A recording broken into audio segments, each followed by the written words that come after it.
Genie is the root word for genius. And it's a really interesting idea because there's this unlimited power that's associated with genius, but it's constrained. And that's really what the human spirit is like, because it has this aspect of the infinite, and it is something that can grant wishes, but it's also constrained terribly. I don't ask God for favors or for wishes or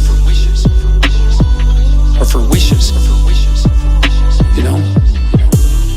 I don't ask God for favors or for wishes or for wishes,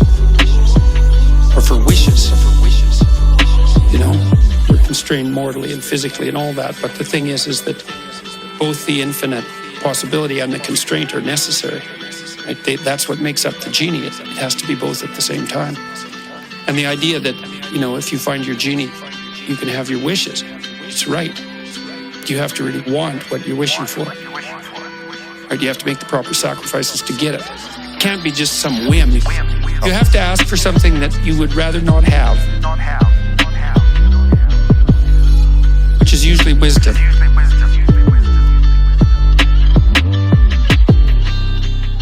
Somebody asked me about prayer. They asked me if I prayed, and I thought, well, it depends on what you mean by that. Exactly.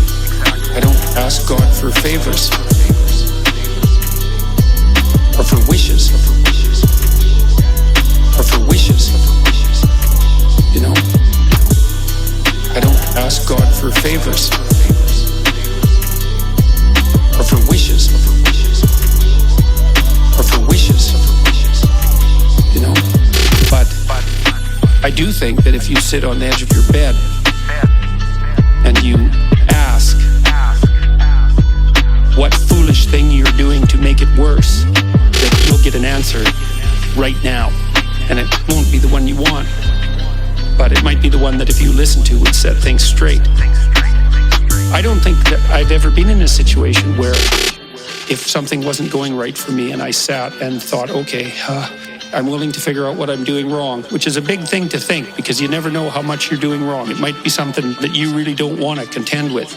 But if you clear some space to meditate on that, probability that you'll figure out something that you did that was stupid, that's bending you and twisting you in the wind, you'll get an answer very, very rapidly. I don't ask God for favors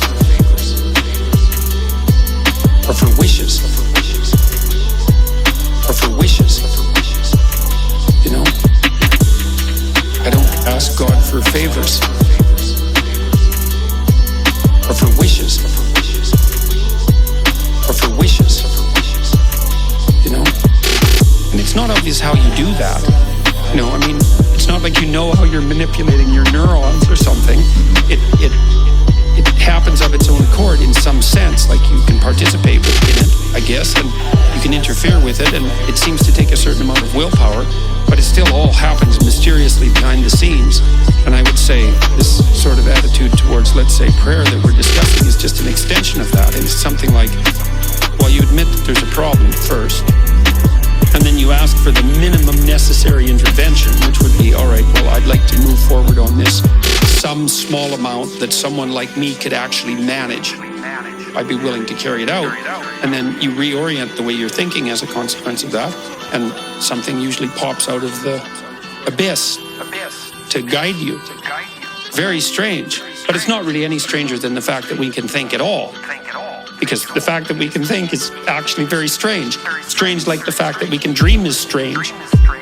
And that's strange beyond belief that you can dream, or that something in you dreams, which is a much better way of thinking about it, because it's not like you're really in control of your dreams.